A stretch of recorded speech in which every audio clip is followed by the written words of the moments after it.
coming in as we go, but oh, there we go. I found my voice. We still have a few folks that will be coming in a little later, but we'll get started so that we don't fall too far behind schedule. Je voulais tout simplement vous rappeler. So I wanted to remind you again to follow us at @school_GC.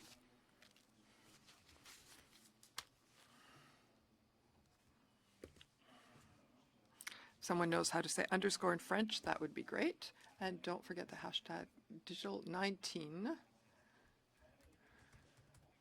We had a few questions we wanted to ask the people here present to know our audience. So could you please get your phones out? Another Slido question. Basically what the question is what supports do public servants need to help them disrupt and innovate? It'll be a word cloud. So the question is really just what kind of the support, whether it's tools, whether it's attributes within people, so on and so forth. I'll kind of leave that to you guys to determine. And we just kind of want to build a word cloud that we can use after that. And obviously if you repeat the same words, the word gets bigger. I don't think I have to explain word cloud principles to folks, but the printing conference was down the hall. I told you that already. Okay. We got time. Yeah, that's a big one. Protection, budget, and management support. Show of hands, who's getting management support regarding change? That's decent. Good. Trust seems to be the big one as well. Donc la confiance, ou avoir confiance en nous. Being able to trust us, so it goes in both directions. And in one word, what kind of support do public servants need to help them disrupt and innovate? You can give words in French as well. Excellent. We have another quick question that we're going to pop up as well too. This one's going to look a little weird, but we're trying to figure out, all day long we've been talking about how digital is not necessarily technology. I say all day, but we've been talking about this for a couple of years now. The digital is not necessarily a technology question or answer. It goes beyond that. And what we were curious to know today was how many folks are in a non-IT job. So just quick show of hands. We're curious to kind of get an understanding of, that's awesome. That's kind of what we thought and we're hoping for as well. Obviously, the enablers of programs and so on and so forth. So it's very key and very important. We'll keep it open a little while longer for the various word cloud. And we will also be playing another video. So thank you again for taking part. Donc, merci pour votre participation au courant de la journée. Il nous reste une vidéo. Et bien sûr, we have one video left. Discussion as well after this video, and we have another speaker as well that I'll be introducing shortly. So if we can get the video going, and thank you all for your participation. We'll be back shortly. Innovation basically means doing things differently. It means looking at what you're trying to accomplish and trying to figure out a better way to do it. It's not an incremental thing, it's actually trying something different to hopefully achieve better and different outcomes. I think disruption can help us in the same way that when you see a fire in the distance, it can inspire action. With government existing the way we do today, which is basically defined post-World War II, 1945, people are coming back, it needs to be this big in order to create this many jobs. And faced with the change that we see around us in the world, all of these things, plus the expectations of our citizens, I think do require disruption on the part of government. Innovation means coming up with a new idea or a new application of an existing idea in order to make something better. In terms of innovation, we should always, even when there's no disruption happening, be thinking, how can I do this better? How can I do this so that it will be more impactful? What new ideas can I bring that could reshape how we think about a problem? Disruption is good, and I think innovation is good, but I think they're different. Disruption is when you have an interruption or a change that is bringing some kind of chaos. So certainly you can have disruptive innovation, but you can have disruption without innovation, and you can have innovation without disruption. Innover, c'est pas réinventer la roue. C'est tout simplement prendre des choses qui existent déjà et de les réarranger pour créer quelque chose de nouveau qui réponde aux besoins des utilisateurs, donc des personnes. Pas besoin de tout chambouler, de tout virer à l'envers pour innover. Ce qu'il faut vraiment, c'est préparer le terrain. Donc, si on prépare les gens, si on communique bien, c'est là que l'innovation peut rester. C'est la clé, les gens. To me, innovation is a process of creativity. It's really about understanding that problem deeply and thinking very broadly about the possibility of what would be the best thing to solve that problem. Sometimes I think disruption is really important because we need to get out of habits in order to think differently. And thinking about a problem deeply, sometimes maybe we do need to get rid of and drop some of the processes and some of the habits that we've accustomed to. But it's not always necessary.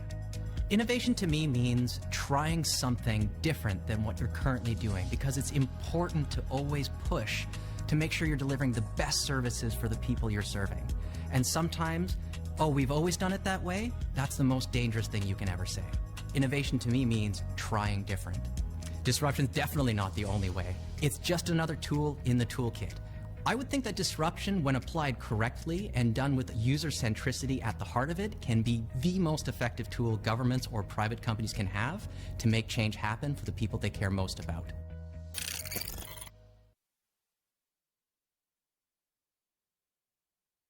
Canada School and our video production team. I know it looked like Hollywood quality type cinema today in the videos. It was pretty close, but it was all done internally by the school. And I wanted to thank all of the folks that you saw throughout the day, sharing their opinions, donner leur perspective justement sur l'innovation. It kind of gives you an opportunity to see how other folks are defining the situation and defining how they work towards it. J'avais une petite chose à dire pour ceux et celles qui étaient dans le... I had something to say for those of you who were on the training on cloud. That was being drawn, and just wanted to announce that the winner was Pauline Aubertin. So your prize is available at the registration desk. Bonjour Pauline, c'est juste à l'extérieur ici. Félicitations. Excellent. Okay, so we started the day today asking, do we have to disrupt to innovate? I think throughout the day we've had all kinds of rich conversations, a variety of different opinions, and some fantastic videos that I got to introduce, almost all of them except for the last one. And for me, I'm sure we all have our own takeaways. For me, I think what I've taken away is that it's not just about chasing disruption and innovation. It's all about pursuing other outcomes. It's about, how do we add value to the services and things that we're doing right now for Canadians? How do we build trust amongst each other, across silos, across departments? And how do we collaborate? So we just sat in on a fantastic session on inclusive design. So how do we design things together so nobody gets left behind? We have an incredible panel for you that's coming up here in a minute. But before we invite them up, I want to invite Jim Provost up. Jim is a lead data scientist at Lixar IT in Ottawa, and he spends his days predicting the future. It sounds like a pretty awesome job. He has more than 2 decades of software delivery and data science experience. He received his Bachelor of Engineering from McMaster University, a Master's in Computer Science from Queen's. He's a strategic advisor, a previous TEDx speaker, father of 2, and loves to teach about data science. So please join me in welcoming Jim to the stage.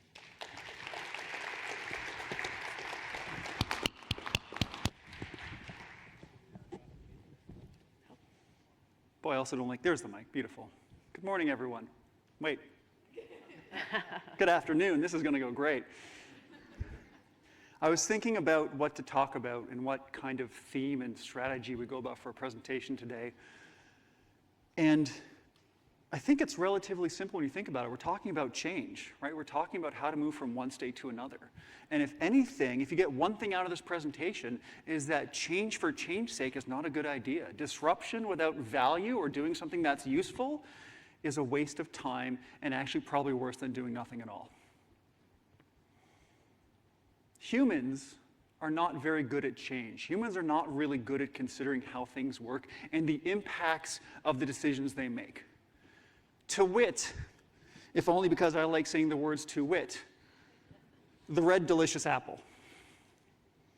Arguably the least enjoyable fruit mankind has ever created or discovered. And if you disagree with me, you are objectively and provably incorrect.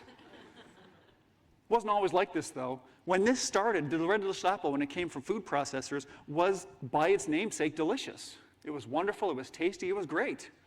And then food scientists, forgive me if there's any ag people in the room, I don't know how science works in this respect, but food scientists made it better. They did their thing to make it tastier. Excuse me, there's a photo. Food scientists went and made this apple better, tastier, brought it to the market, and it didn't sell.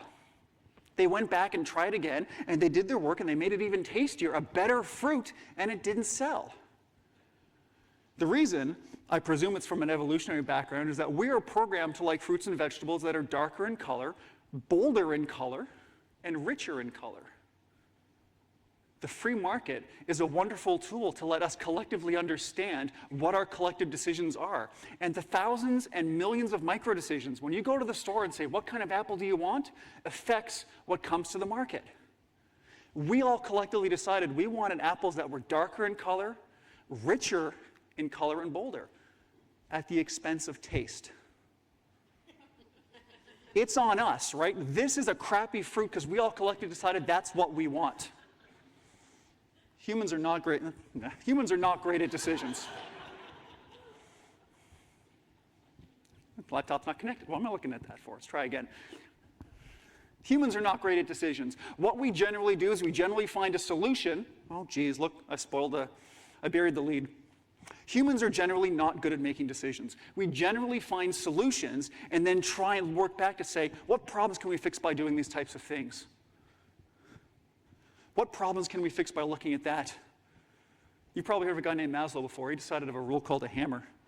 Maslow's hammer says that if the only tool you have is a hammer, then everything looks like a nail. And time again, past and time, this has been an issue with humanity and us trying to make decisions. Go back and think about trains. Trains were wonderful. Trains were fabulous. Trains were the future. Trains allowed us to connect two villages together that had never been connected to before. I'm not going to throw this like the apple. That's a bad idea.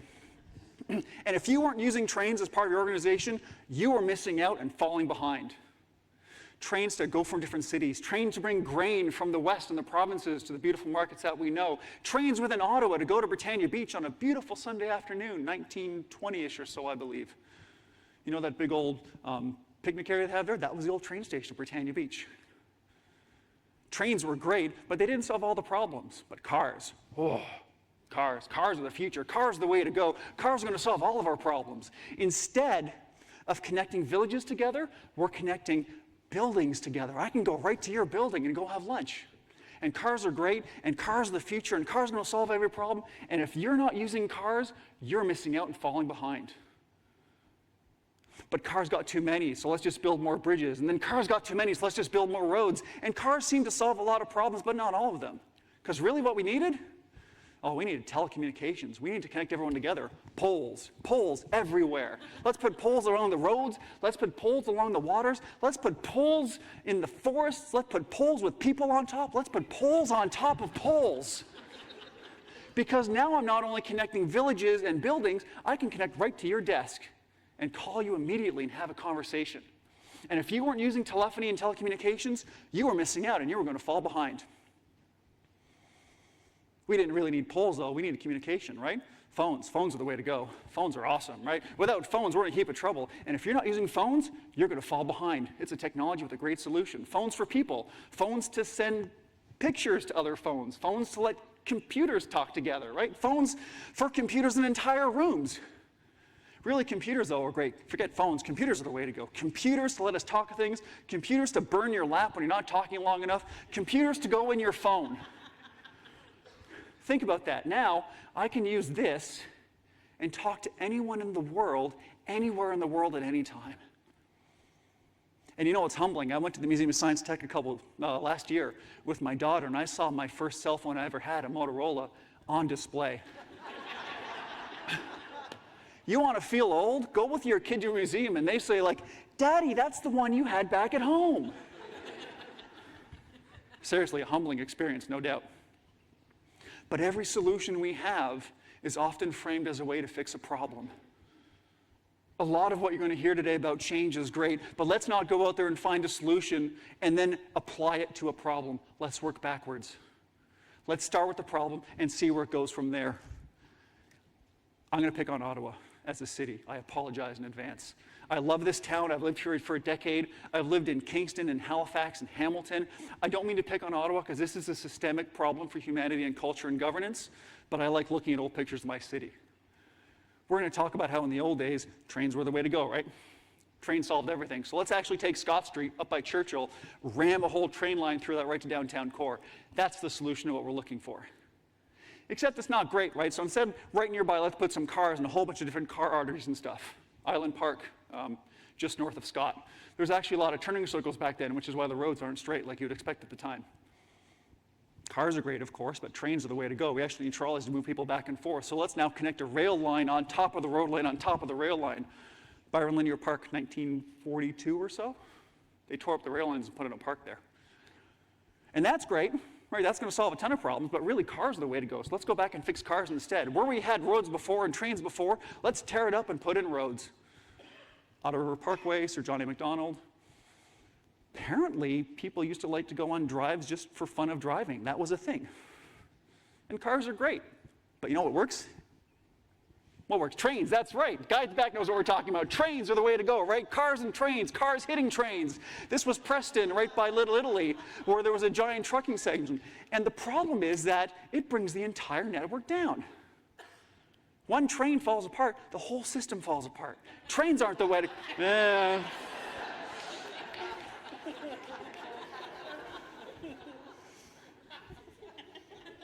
Pause for laughter. But trains aren't the way to go, right? Trains have problems. What's the solution? Cars are the solutions, right? Let's, instead of trains, let's have cars. Cars and trains, cars next to trains. When all of Dow's Lake was full of railroads and transfer stations, there was a plan in the 1970s to pave over the UNESCO Heritage Rideau Canal to build a 2-lane highway to Alta Vista.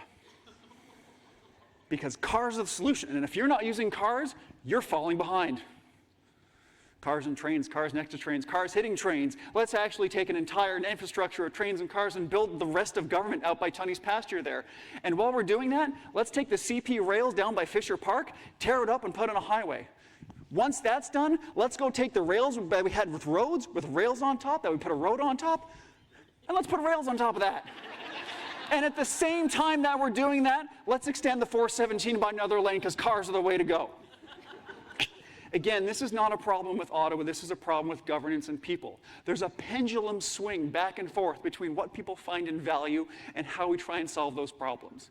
If it's not cars and trains, it's SharePoint in the cloud, it's going back and forth, it's all these types of issues that come back and forth about how we solve these problems. Because every time you have a hammer, every solution to that problem looks like a nail. This is where I forget my notes. I'm going to turn my laptop on for a second here. When you think of it, what we're talking about is not that much different whether we talk about the 1900s, the 1950s, or the present. When systems collide, when technology collides, you have a problem. Byron at Holland. I don't know if anyone knows the tennis court around there. That's this intersection here. It used to be a major connection point. And the issue is that it's all the same. Isn't it weird that a data scientist, an AI guy comes up here and says the problems we're talking about right now are foundationally no different from what we've had before? But when you think of it, they are. There's a lot of value in connecting data and bringing it together. There always has been. It's just been, I go through a lot of slides. It's just been a lot easier to bring all that data together, right? We never had a train solution. We had a national security and a historical national security problem. We had to connect the country together. We didn't go out looking for a car solution. We had a people and logistics problem we had to try and solve. We weren't looking for a telephone solution. I didn't want one of these little devices in my pocket to look at pictures of cats all day. We had an information sharing problem. And the more you can frame everything you're talking about in terms of the problem rather than the solution, the better off we're all going to be.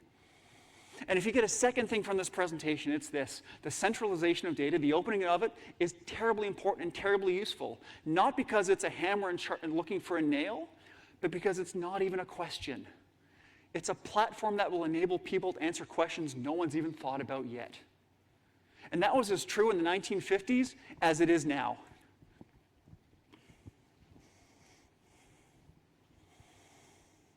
Whether the solution, whether the right thing to do is machine learning or AI or any kind of cool information management thing, doesn't really matter.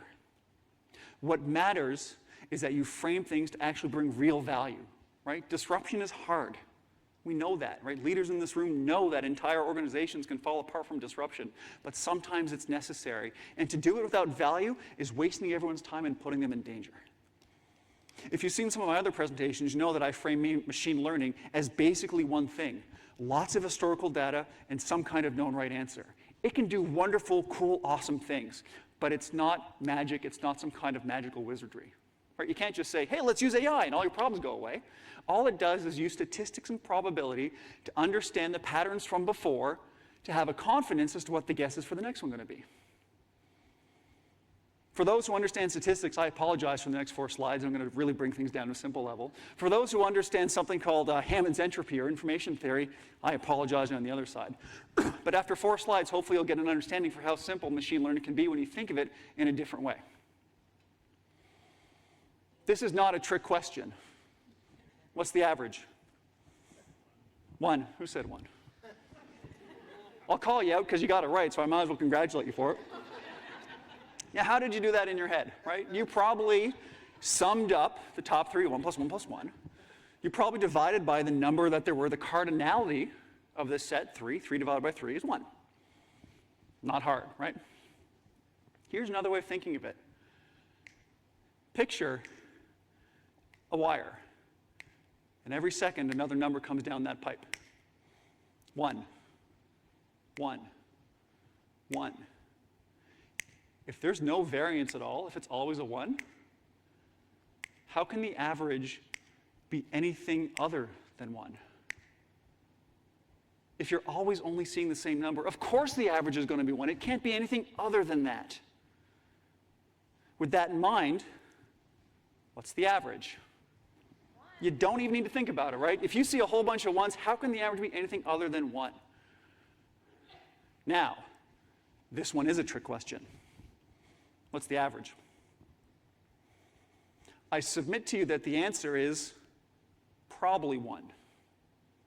I have some of my data set, I don't know all of it, but in looking at what I saw before, I can fully expect that next number to be 1.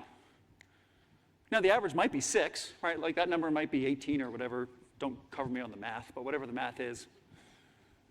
But either way, framing it as a signals problem means it makes a lot more sense. What's the average? Probably 1, more probably 1. If I have a lot more historical data, if I have a lot better understanding of what I saw before and what I expect to see before, I can have a lot more confidence that that number coming out of that is 1. That's the basis of almost all of machine learning. A lot of historical data and some kind of known right answer. This is why centralizing data is terribly, terribly important. This is why opening data to let people get this stuff is terribly, terribly important. This is why when we have the capability of bringing all this stuff together, we should do it. We should embrace it with open arms. Because I don't even know the questions that are useful to people to ask of people. But I know the answer involves getting a lot of data and doing something to it. So let's start that. Let's jumpstart that process. Now, what's important? What are things you need to worry about in this kind of situation? You need to ensure that when you add new data to your flow, to your process, to your organization, that you have a way to capture and collect it. I have been at multiple departments where someone said, hey, it'd be great if we could measure environmental something something. So they put a check marks in a Word doc, the form goes out to everyone, and they check off all the boxes. And then someone, probably some important person in the room, says, hey, can you tell me how many times we checked off that box? And what's the solution? You literally hire someone to go open up 75 versions of the Word doc and counting whether it's checked or not, right? Governance is really, really important. Change management is really, really important. Having a single system of truth, really, really important. It makes sense, right? If an entire organization effectively runs on data and the flow of data, the 3 things you need to worry about are data change management, data governance, and data policies. But here's the thing. If I remove the word data from that sentence and just say change management, governance, and policies, it's no different, right? Policies, how data comes in, how things move through your organization. Governance, for those things that move through your organization, who's in charge of what? What do they get to do? Change management, if someone upstream makes a big change and changes stuff, who needs to know down the pipeline? That was true a decade ago. That was true a century ago. We just haven't had the opportunity to do things like that at scale. That's the future that's coming. And as we look at the ability to actually change and create governance around all these things and build a governance structure to say who owns the data, what's the single source of truth, who has access, and when things change, what do we do? That enables the future. I hate buzzwords. I hate things like synergy and crap like that. Forgive me if you all are big synergy guys. But creating the system to allow questions to be asked later is the real challenge and the real opportunity of what we're trying to do. Thank you for your time.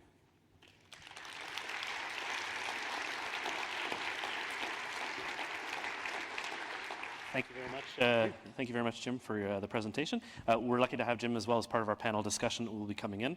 I need to go home and throw out all of my red delicious apples, so I'll try to get this done quickly enough. We wanted to thank Jim for giving us the great insight into his perspective on the world. As I say, he'll be coming back. Last reminder, toute question dans la salle, s'il vous plaît. If you have any questions in the room, please go to the mic or use Slido. Our folks, our colleagues who are online, please utilize the Slido hashtag digital2019. And I will pass it over to Mandy to present the panelists. Okay, so let us start with our esteemed panel. I want to welcome the other panelists onto the stage. So we've got Shelly Fraser. She's the lead at Lixar Creative Hub. Wendy Luciani, who's the Director of Partnerships for Canadian Digital Service at the Treasury Board. We've got Shannon Archibald, who's our Chief Information Officer for Shared Services Canada. And once again, I'm going to welcome to the stage the President of the Canada School of Public Service, who's going to moderate the panel, Taiki Sarantakis. Stage, wasn't it? And you can come back. Okay. Thank you. Thank you.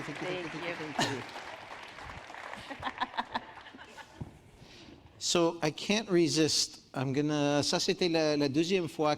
This was the second time for me hearing Jim, and it was as fantastic the second time as the first time. To a bar, and the bartender says, "What are you gonna have?" And what does the algorithm respond with? The algorithm says, "What's everybody else having?" And so that's what the algorithm's going to order. So this is our closing panel, and we are very, very blessed right now. We have like really, really cool stuff we're going to talk about. Before we start, I'm going to ask everybody to introduce themselves, and I'm going to start with you, Shelly, and say something funny about yourself too when you're talking. When you introduce yourself. Okay, something funny. So I think, I don't know if it's funny, but I attempted to do a 70-kilometer ski trek last year, and I didn't quite make it. I made it to the 50K mark, and I thought I was okay. I was having the flu. I voyaged this far, and I still did this in the Dolomites, and good for me for trying.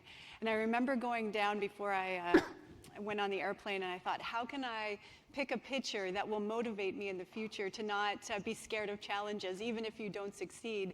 So I saw this wonderful picture of this anchor and a rope, and I thought, you know what, this is life. Sometimes you have to go for it, even when it's a challenge, and most of the time you'll get there, and sometimes you don't, but it's still okay. So as we have this conversation about disruption and innovation, I think that the story behind this is be proud of your trials, be proud of the innovation that you bring to the table, and be proud of 50K. If you don't make the 70, it's all right. 50 is still good, so I just wanted to give you guys all a high five. Maybe not funny, but that's a part of me that you now know.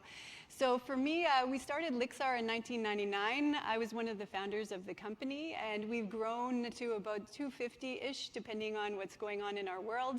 It started very small in a basement, and now we're a national quasi-national company. We're very, very proud of our accomplishments.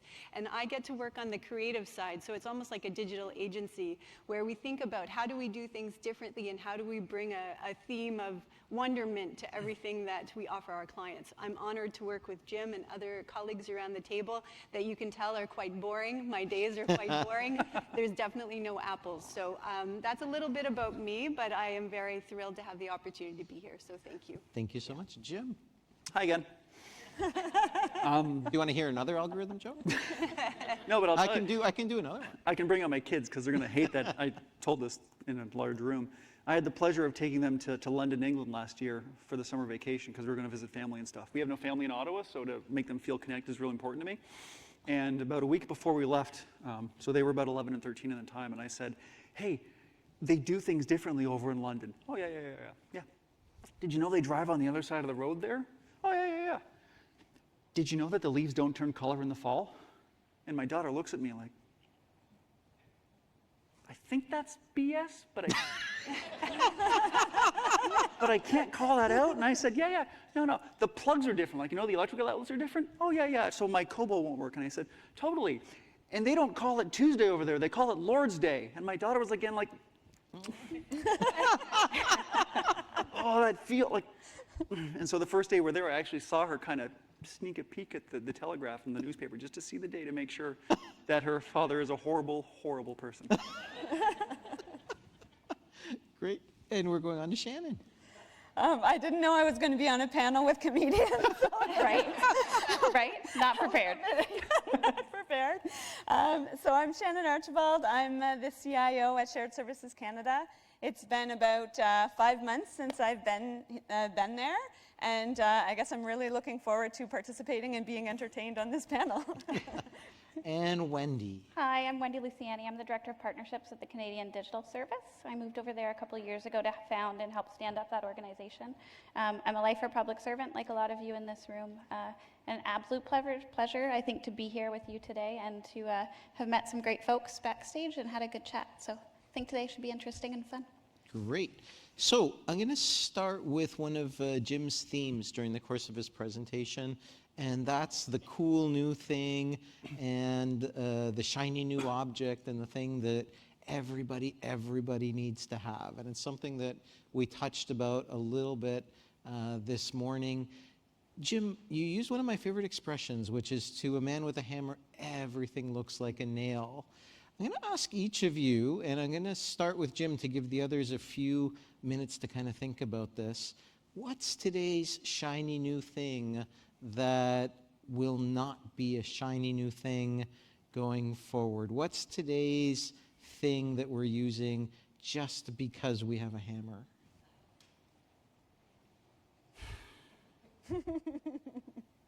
Buying time for the other panelists. It's clearly not because I'm thinking of an answer myself.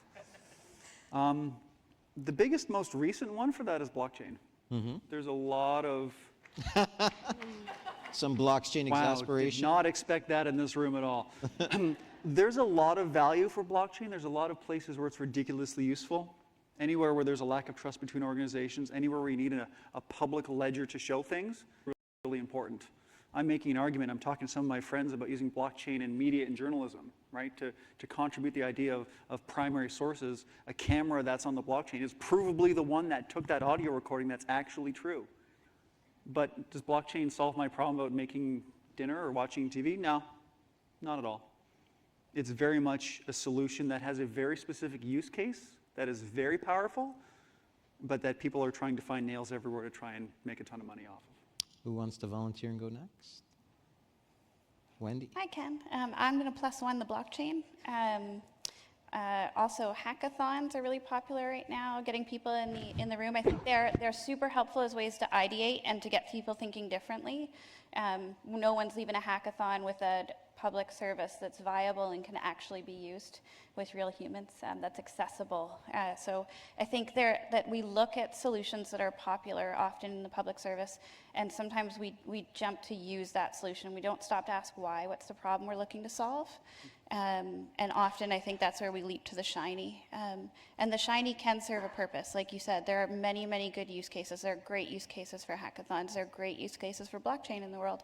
I don't think any of us here necessarily need those things right now. We need to think about what it is we need to be doing differently or delivering differently, and then use the right tools for that problem. That's great. You actually took my question and modified it, which is you went to a term or a concept, which is actually interesting. And so I'll leave Shelly and Shannon if they want to plug in a concept too. Shannon? Yeah, I think just in terms of when we're thinking about innovation and thinking about new ways, or whether it's technology or what have you, that it isn't always about the bright, shiny object, right? It's just about taking a problem and thinking about it a little bit differently. Taking an approach that has always been used, but instead of that, applying a completely different mindset. And so there are a lot of times where I think the innovations that we want to do can really, revolutionize or change how we deliver services to our clients or our users, our employees, and it doesn't need to be big, bright, and shiny. Small process improvements make a great deal of difference. So when we're looking at, things like robotic process automation or automating will make a huge difference, but it's not bright and shiny necessarily or revolutionary.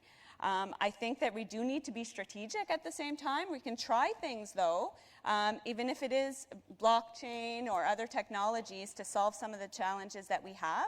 But if we fail along the way or we discover that it's not working, that we do so in the open and that we're being very, very transparent about it, but that we do think about strategically what it is that we want to do and not so much about the random acts of digital, if you will. And Shelly? I echo your point. I think that a lot of technology that's out there today has a baseline of purpose. It's iterative, so even if you're in an AR or VR or whatever world you're in, it may not be perfect today, but it could be quite impressive in the future.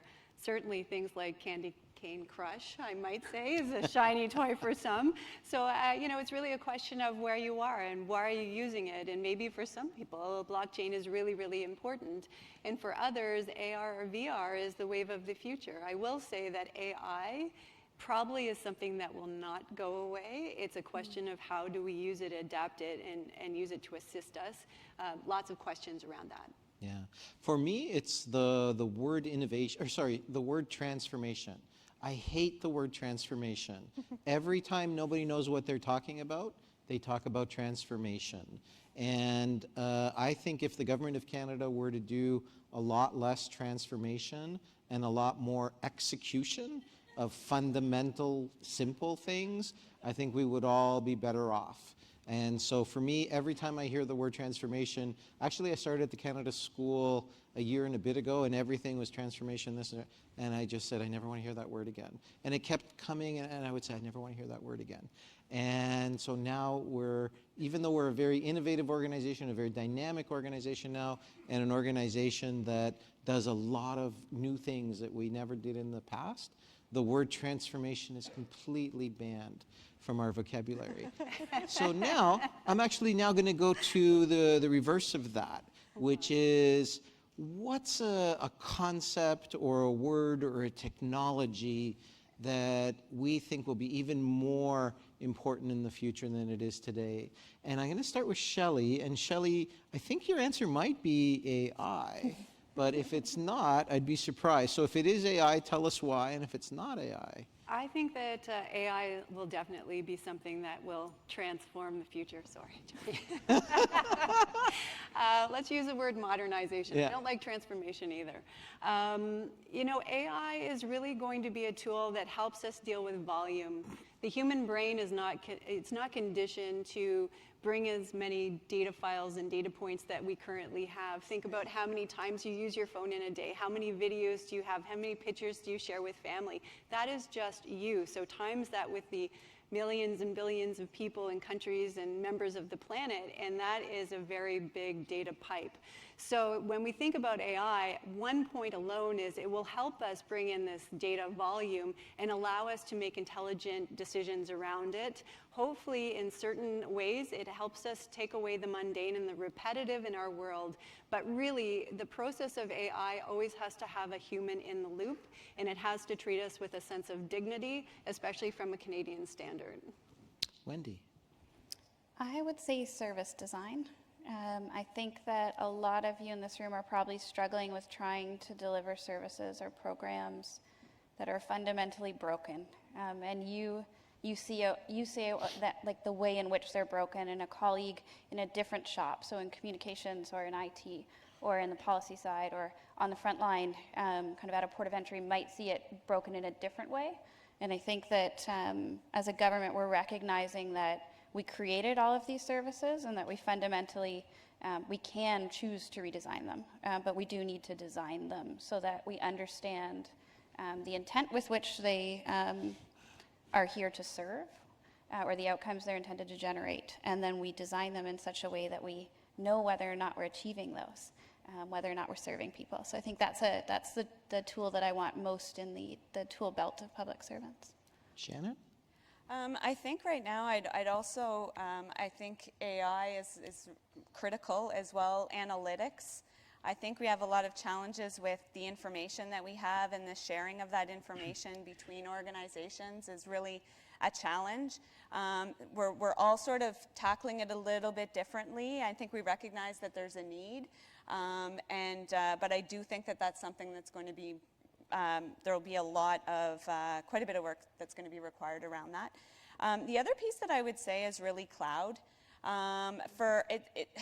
It will not overhaul or transform all of our services, our programs, but I think that we have a lot to learn.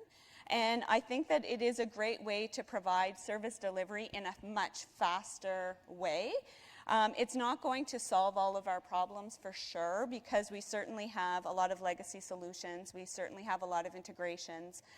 We have data residency issues and other issues, but we're sort of, from the public service perspective, kind of on the cusp of this. And with our protected B vehicles and what the work that SSC is doing to try to help enable departments to on their journeys to the cloud. There's a lot of work that has to happen, quite a bit of work that has occurred already.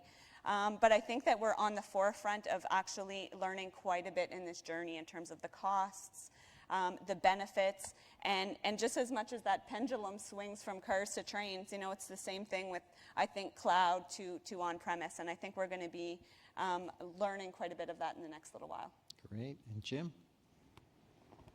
I think my answer is going to be the most boring of them all, in that it's surprising that the most valuable things you can do are basically the most boring things, right? Just make sure to have good metadata on files, have good document management, good information architecture, because if something goes into the big GC Docs cloud in the sky and disappears to never be seen again, what's the point of it, right? So in looking at what an organization does, not only from a deliverable or a service to Canadian perspective, but also the data that runs the things that you do, is getting to the point of being almost as important.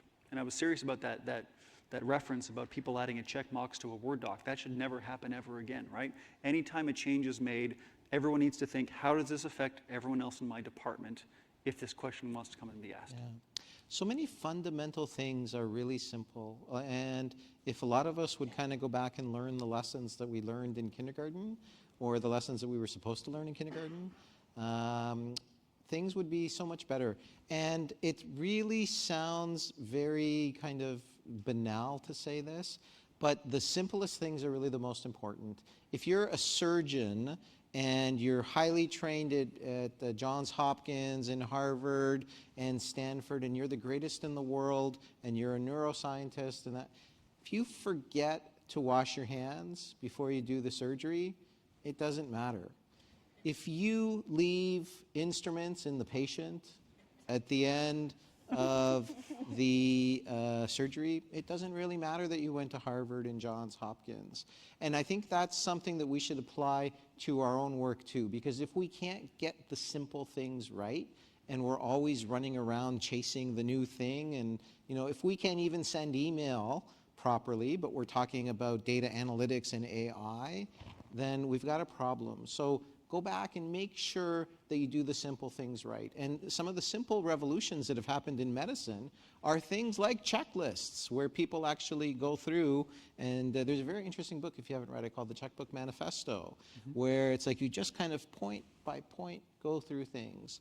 For those of you that fly, which is probably everybody in the room, when you walk into an airplane, what's your pilot doing? He or she is actually looking at a checklist, and they're like, yep, we got fuel, yep, we got tires, yep, somebody checked the tire inflation. And these are all very banal sounding things, but these are the things that save people's lives. And when something starts flashing in the airplane and turbulence and things are shaking, what's the first thing your pilot does? They pull out a checklist and they start going, okay, this, okay, that, next. Because you don't have time to think in these situations. So the time for you to think is before something bad happens, not after something bad happens. And one of the things that's happening with digital is, we talked a little bit about this morning, is we're losing the capacity to react. And as we were all growing up, everything was all about, well, react, change.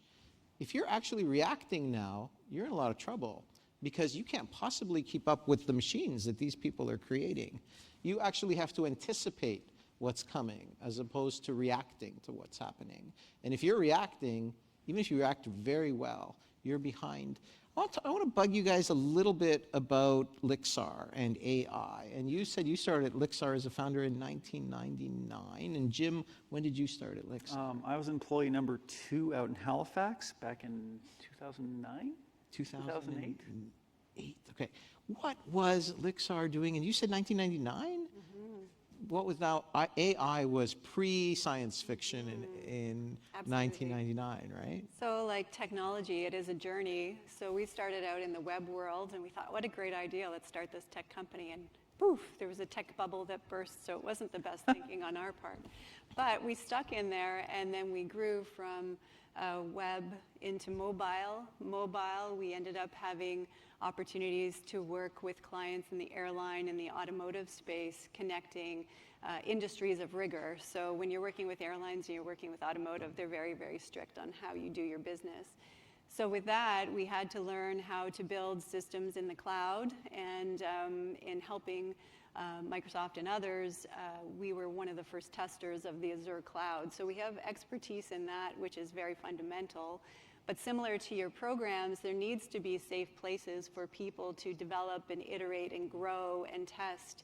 And if you have a sandbox within your group or your department, that is so important. If you have an idea, you have to have a safe space for you to test it, grow it, learn, etc. So we've grown into the AI world. We had a practice that started and have a practice probably 9 years ago. It was before data was even a thing. And I guess our claim to fame is that we do development, data, IoT, and cloud work. And with that end-to-end system, we really understand the full customer journey. Yeah. Jim? I'm going to hijack something Shelly said because it really resonated with me. The idea of a place to play and to try and to fail is really important. And I want you to think back within your office the last time in your department someone got congratulated for screwing up. Controlled screw-ups, knowing the risks, mitigating the risks, and trying something is awesome. That's the only way we get better at stuff. And Lixar has made those mistakes too. We've tried things that have failed miserably. We've tried things that have worked out awesomely, right? And that's, you don't know until you try. And if you have a culture where people are afraid to try, and respectfully, I know people who work in public service who are afraid to try things, it hurts us all.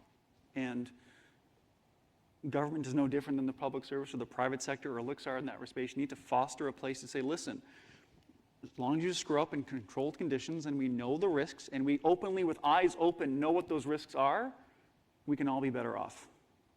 Now, just for the record, we don't say, hey, client, we're going to try this and fail. Just so we're clear. Now, Wendy, you work in a place that's a bit of an experiment. It's a bit of a place where You were kind of designed to do things differently and work differently and to fail and to learn from failure. Yeah. And you've been there now, what, 2 years? Yeah, a little over 2 years. 2 years. Tell us a little bit about the Canadian Digital Service and what are some of the different things it's doing and some of the different ways that it's learning and growing and failing and learning and growing. Yeah, absolutely. I think so. Founded about 2.5 years ago with an intent to help government improve how we design and deliver services. Really, like, you could drive a truck through that, right, when you think about how you're going to do that. So we kind of see it in 3 buckets that we're working to help government actually design and build services, and that by doing that, we're building the government's capacity to try new methods, to try new tools, and to do that in a safe way, I think. And when we say safe, meaning that we're attached to Treasury Board, and we've been told to absorb risk. So it does create, having a partner there who says, we're here, we got your back, we're ready to help you try things and to work alongside you. It does create a different layer of safety. I think we also provide advice and guidance to government departments who might not be ready yet to design and build, but who are considering whether they should design and build or borrow or buy when it comes to service delivery. We've learned a lot of lessons, quite frankly. And it hasn't been easy. I would say it's the most meaningful work. It's also the hardest work that I've ever done. And I think a lot of folks are compelled by the mission, right? We have a lot of private sector staff who come for a tour of duty with us, and they're taking breaks from their jobs, and they're taking salary cuts, and they're literally coming for the opportunity to do what public servants have the privilege of doing every day, which is you get to operate on a national level at scale to help serve your country. That's what a privilege that is. And yeah, it's friggin' hard. It's hard too to do the work, right? And so I would say some of the things that we've learned, we've learned that people will tell you they're ready for change, but they're not yet really ready for change, right? The pace is going to be slower, twice as slow than you think it's going to be. That people can want to try new ways of working, but that, you need the deputy and the ADM and the DG and the director and the manager and all of the humans to be in sync. And I think we saw that word cloud before, and people said, I need permission. I need permission to try. I need permission to experiment. I need top cover. I need management support, and I need time. And I think that those are some of the lessons that we're learning as we go too. We need all of those things, and that, if we can help the public service find a way to get those things, I would say that would be some good progress each year. So. And Shannon, you are the CIO of kind of the CIO organization in the Government of Canada. And what does some of this conversation, what's resonating with you, or what's scaring you about this conversation? Because you're not supposed to fail, right? Your email's supposed to be up, your servers are supposed to be up. Talk to us a little bit about your feelings vis-a-vis this kind of little small theme. Yeah, well, just it's interesting because yes, I am the CIO, but within an IT organization, so that is interesting in and of itself, right? So where the rest of, I guess how I would articulate it for now is that the rest of SSC, the other parts, the branches, what have you, they're responsible for delivering services to all of our partners. And my role then within this organization is to ensure that they have the best of the best, to ensure that they're providing the best service to all of you. And the nuance is that, and part of why I was brought into this role is that to date, SSC has really put its employees last as it was trying to service all of the other partner organizations. So if a partner would escalate an issue, or if there was an issue with email or data centers or what have you, everything dropped. And so employees within SSC ended up, to a certain extent, not being able to have the basic tools even to be able to do their jobs, to ensure that they would be able to provide a service to everybody else. So really what my role is to, in part, work to service all of our SSC employees. So we really want to improve the employee experience. So I think even when we're talking about various innovations and things that we want to do and do differently, for me it's really about improving the service to our employees. What are the things that we can do to make sure that they have the tools that they need to do their jobs, that they have the access to the services, and that they're able to do so readily. When we talk about some of the opportunities, some of the challenges, yes, culture comes into it, into a certain effect, because we're looking at, I hear often when we're looking at kind of redesigning the services and how we're going to be delivering those internally, well, we can't do it that way, or, well, we've tried that and this hasn't worked, or, yeah, that's not going to work, we've already been there. And that's often the most difficult piece, I think, in any transition, coming in and trying to look to find, okay, well, what are the ways that we can improve these services? And so I think a big piece is really pushing back against that and recognizing there's such huge opportunity that we don't want to write ourselves out of the script. And with any opportunity to put hands up and say, yes, I can participate in this, yes, I want to work together to make this a better environment. And we've seen quite a bit of take-up, and we've seen so many folks who have really wanted to come and contribute to make a difference. So I would say servicing our employees, improving the employee experience is a big piece. And the other piece is really working business and IT together. We've learned from those major projects where IT is on one side, business is on the other, and we work in waterfall traditional approaches as opposed to coming together, working together, iterating, using agile approaches, failing fast, that kind of thing, but doing so in a safe zone where we are co-locating our business and IT together to be able to do so. So there's quite a bit of work that's happening in that front, but effectively the role is largely to support the rest of the department in their delivery to GC programs. Okay. So comme Jean a dit, on a la Slido. As John said, we have Slido, and I would like to take a question from Slido now. And the first question is, to help us with information overload and decision fatigue, and still be able to trust that technology without losing agency. That was a really interesting question. Who wants to take a first tack at it? It's two separate questions, right? Yeah. How do you leverage technology to help with information overload? Is having the foundation and the boring stuff all done correctly, right? If I have 1,000 docs, I want to find the 5 that are relevant to me right now.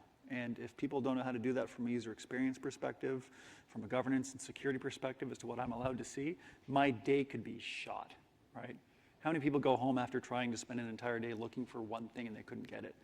That's the problem, but that's a very boring problem, right? It's the mechanics that's the engine of it. Information overload is a symptom of a problem that should have been fixed beforehand. Once you've gotten, like you said, when you get to reactive, you're already missing the boat, right? If you're at a point of information overload, your systems are telling you that you're in trouble. So just, don't get to that point. But Jim, let me push you a little. Let's pretend you want to eat meat, right? I'll give you 30 studies that prove why eating meat is good for you, right? Let's pretend you don't want to eat meat. I'll give you 30 studies that prove why eating meat is bad for you.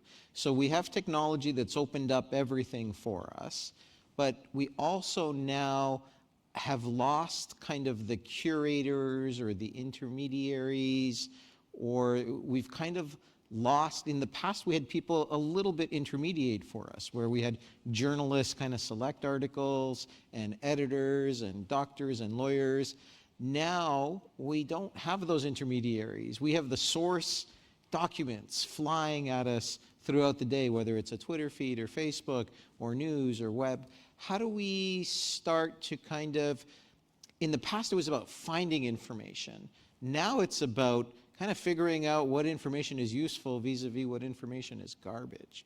So how do we do the flip side of the benefits of information? Does anybody want to talk about it? One of the things that stands out for me is that the second part of that question, which is how do we And still be able to trust that technology without losing agency. And for me, it's the losing agency that I hear a lot of fear about.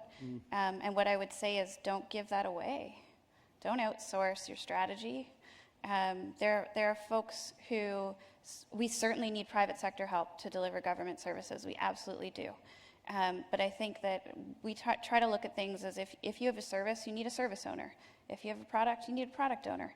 And whoever owns that service or that product in government should be responsible for the outcome of it. So if it's a database, or if it's a document management system, or if it's a kiosk that you use at the border to process people arriving into the country, ultimately in government, there should be someone who is accountable, a single empowered service owner, who's accountable for understanding and doing the research around what do people need from this? All the people, the public servants delivering the services, the citizens on the other end, or the visitors coming to Canada on the other end receiving it. What are the needs that I am charged with meeting? What are the outcomes that I should be working to achieve? And that's the part that I would say don't outsource. We need to know that as a public service. And when we know that, then we can look at the right tools or systems or processes, but we'll be able to evaluate them and know whether or not they're helping us do the job better. And I think sometimes we outsource the core of our business. Sometimes we outsource the strategic thinking around what we want to achieve. And so I would say if you don't want to lose your agency, don't give it away. Shelly, any thoughts on this topic? So many thoughts around that. I mean, there's a couple of things. The world is moving, and it's moving very, very quickly. If we look at just IoT alone, the number of IoT devices that if I look at you, you're probably going to have 15 yourself in 2030. That's 10 years from now. Right now, we have 4 per household, but in 10 years, it's 15 per person. The speed of technology moves super, super quick. And sometimes I think that, not to say there's a disconnect, but because it's moving so fast, governance is with the government, which is governing, which has your role in the policy forward appreciation for that. I don't think it's one or the other. I think it's collaboration. It's how do we move together so that we have teams of people that understand the technology so that we can work together at the pace of the industry, because tech is never flat-footed. It moves super, super fast. To the point of trust and technology, there are really fantastic, responsible technology providers that are out there. Whether it's Microsoft, AWS, I'm thinking cloud providers specifically. But there are guys and gals in that grouping that know their stuff, and they understand security, and they want to work with you in an appropriate fashion.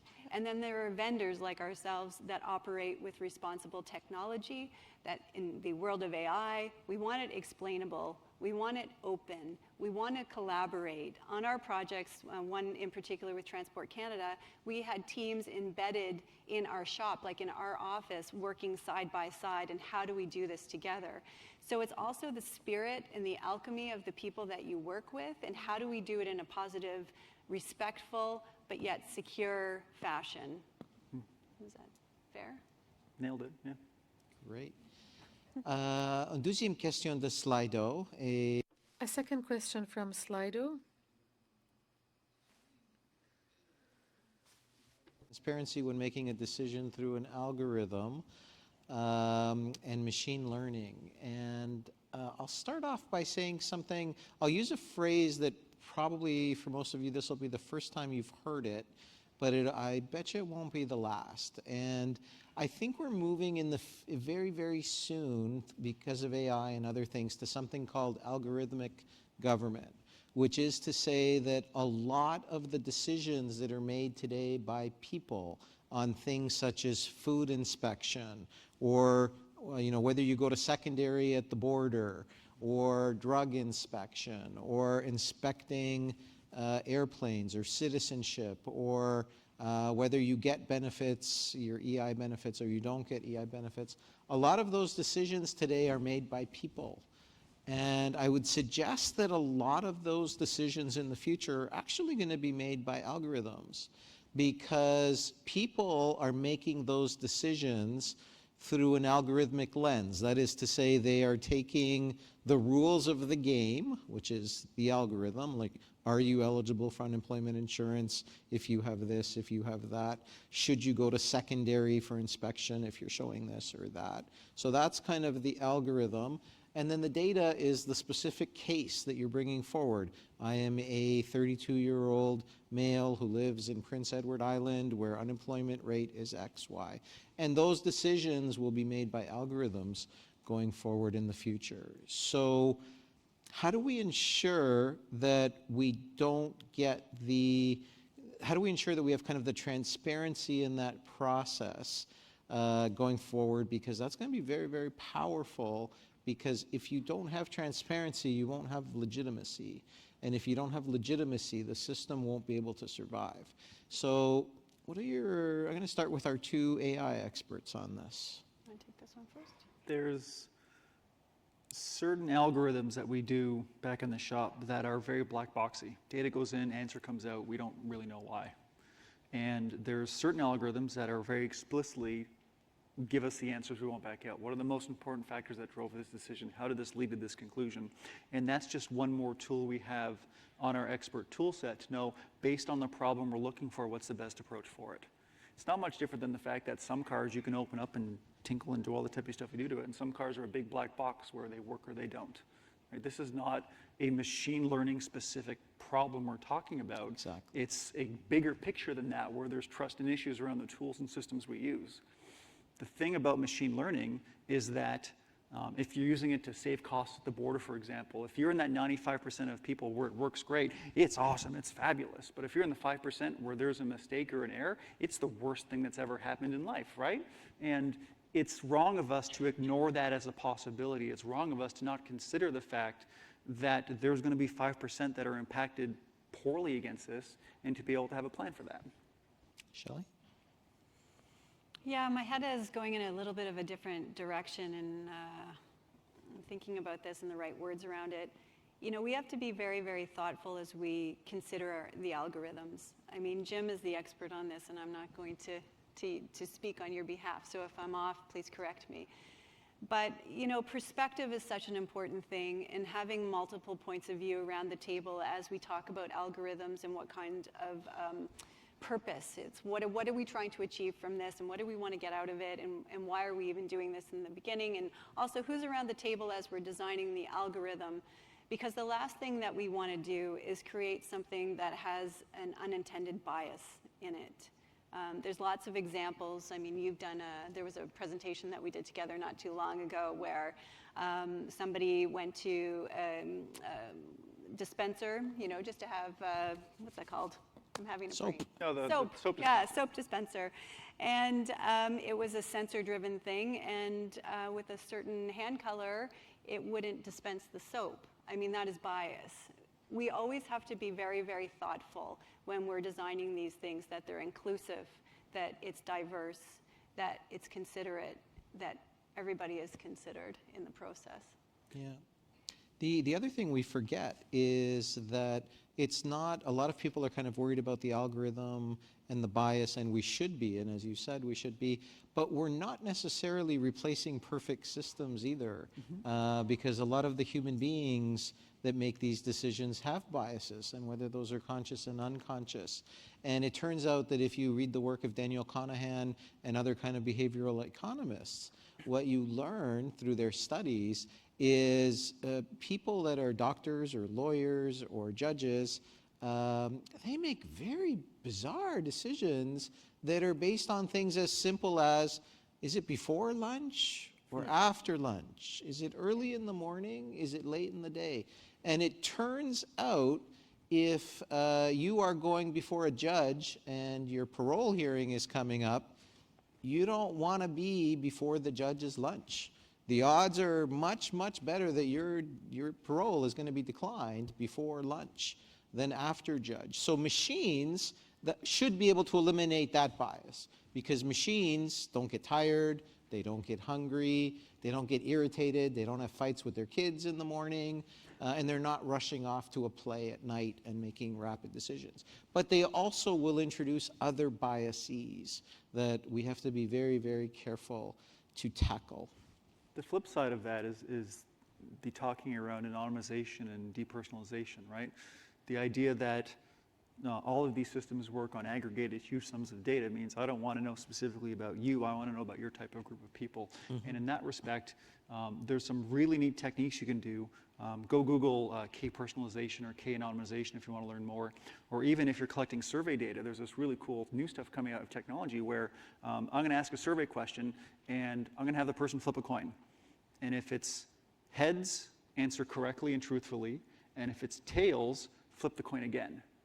And then flip the coin, and if it's heads, say yes, and if it's tails, say no. So the person receiving the survey data still has a proper distribution of data that's correctly reflecting their domain, but they don't know who answered correctly and who answered by a made-up data point. Right? So there's really novel new techniques coming out of research and academia where we can still anonymize people, but get that signal, get that relevant information you're looking to get out to be able to train these models and understand systems. If I could just add to that, I think part of the topic or subject of this gathering is around open government too, digital open government. And I think that by working in the open, by requiring that we work in the open, by requiring that our algorithms are open, by being more transparent, we would hold ourselves more accountable to ensuring that if bias does get in, that we're accountable for it and that we're on the mark to correct it. But also, I think we would do a better job at, I think, just acknowledging that as a public service, we're not going to get everything perfect, but we are going to try, and we're going to do that in an open and transparent way, and we're going to keep doing better, right? We're going to continue to keep doing better.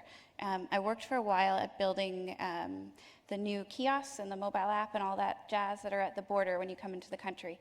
And those kiosks include algorithms that look at how you are referred for an inspection. So whether the officer talks to you and says, have a lovely day, or whether they ask you to come along this way. And in building those, what I learned was that a lot of that decision making is documented. It was documented in archaic policy and program directories and physical printed binders that were stored under the desk and printed en masse on secret paper, special printers. And so if we can find a way collectively to remove the veil of secrecy and work in the open, I think specifically in this space, we'll find that we can solve for that and maybe build a little more trust back up with the people we're serving. Shannon, did you want to close this topic? Yeah, no, I was just going to add that it would serve us well to also share amongst organizations a lot of the work that we've been doing so that we're continuously learning from this. It's still a relatively new space to a certain degree with across various departments. The quality of the data that we're using or the sources that we're pulling that information from to produce the outputs of those algorithms, I think all of that needs to be incorporated as well. And just if we can learn from the experiences of others and work in partnership, that we'll get there faster. All right. La troisième question de Slido. The third question on Slido is about culture. About the day. And we've talked about how it's not technology, it's not technology, it's not technology. But culture is often one of those things that hold us. And we all know the famous Peter Drucker sentence that says that culture eats strategy for breakfast every day. You can have the greatest strategy on earth, but if your culture isn't there, nothing is going to happen. Let's start with you, Shannon. You're in a big, big department. How many people are in your department? Over 6,000. 6,000 geeks, techie geeks that want to run around and solve all our problems. Talk to us a little bit about kind of the culture of a technical department and a department that serves the rest of government. Yeah, I mean, I think this is huge. There's a big piece of continuing to do things in the way that they have been done before, right? And kind of pushing the boundaries and trying to do things a little bit differently. Inherently, as humans, we're conditioned for what is comfortable. And if we're looking to do things a little bit differently, we're maybe pushing up against some hurdles. And within an IT organization, folks have in many cases, the ability to spin up their tools on their own. So how are we going to be able to make sure that what we're servicing is enterprise worthy and we're not making little siloed investments? So I think really it's true. Culture is a critical piece, But at the same time, it's one of those outcomes that if we're able to engage our people, if we're able to bring people along in the journey, bring them along in the culture change, get them involved, people want to be heard, they want to participate. There's often fear that comes with concern that their ways of working are going to be disrupted.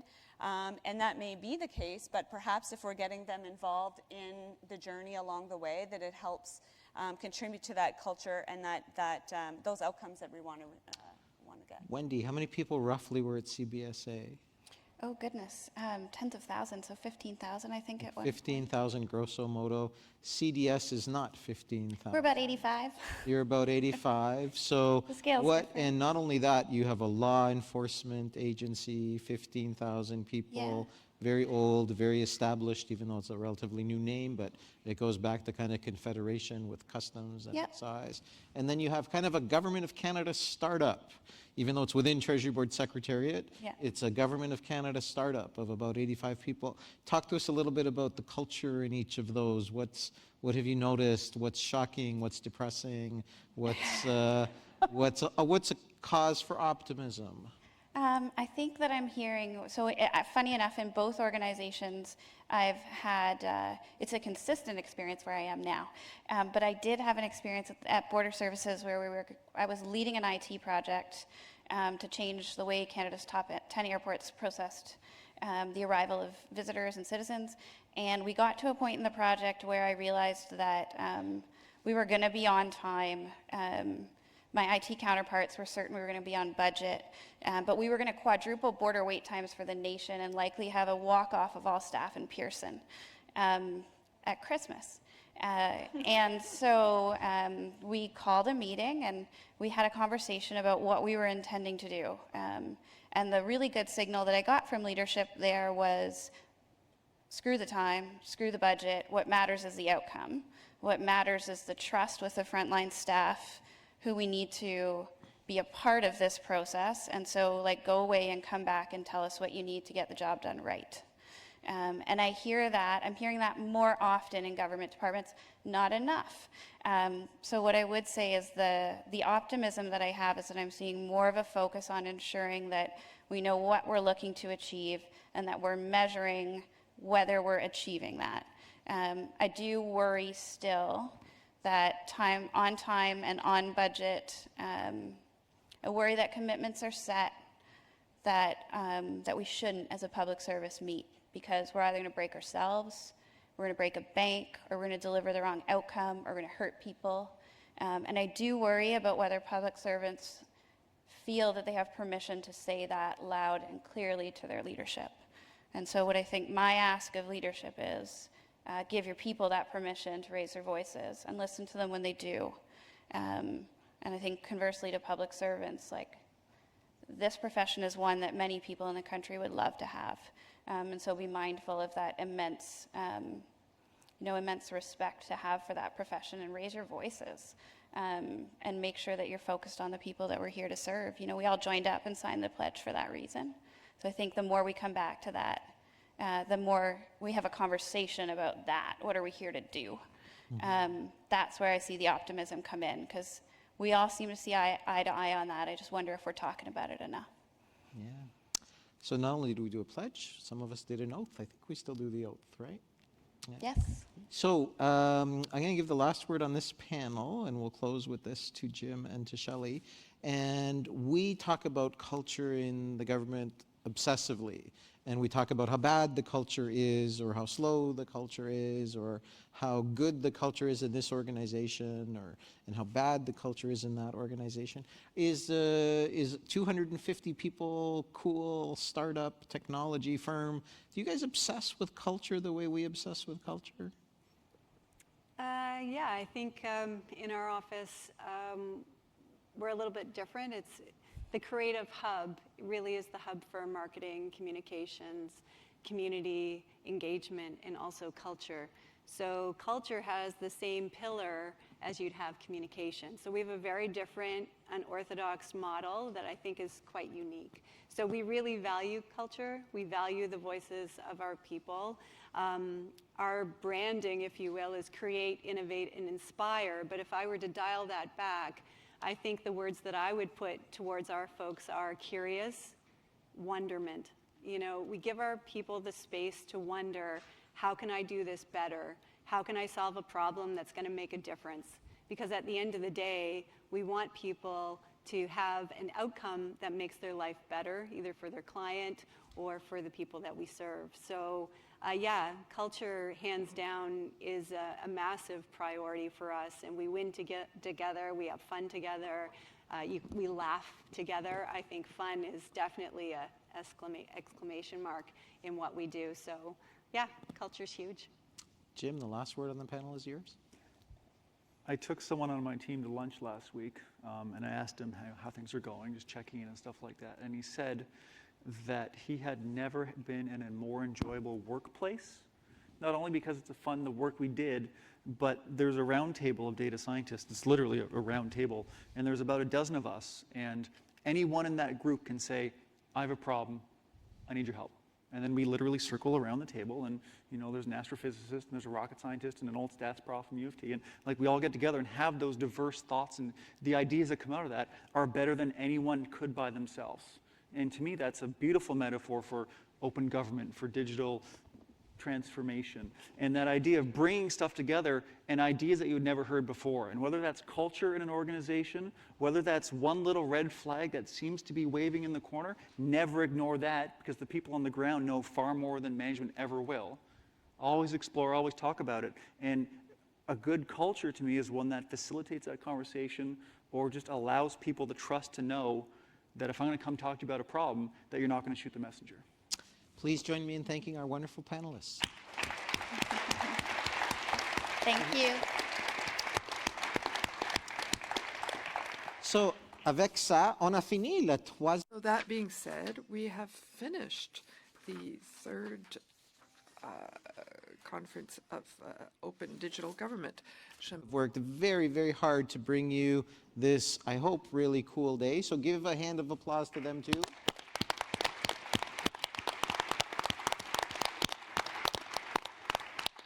I would like to thank our events team that pulled this off. And is Jean still here? He had to leave. I would like to thank our very own Pat and Vanna in the form of Jean. And what was your name again? Mandy. Mandy doesn't work. Mandy works in New Brunswick, so we don't know her as well. And most of all, I'd like to thank you. I'd like to thank you for taking a day out of your job to come and be, we hope, a little bit inspired, a little bit better informed. The fact that you left your job for a day to come here is a big, big deal to us. We take that very seriously, and we want to provide you with great programming all the time, because we know when you take a day off your job didn't go away today, it just kind of piled up, and you have more to do tomorrow. So a big hand to yourselves for learning and growing. So thank you so much.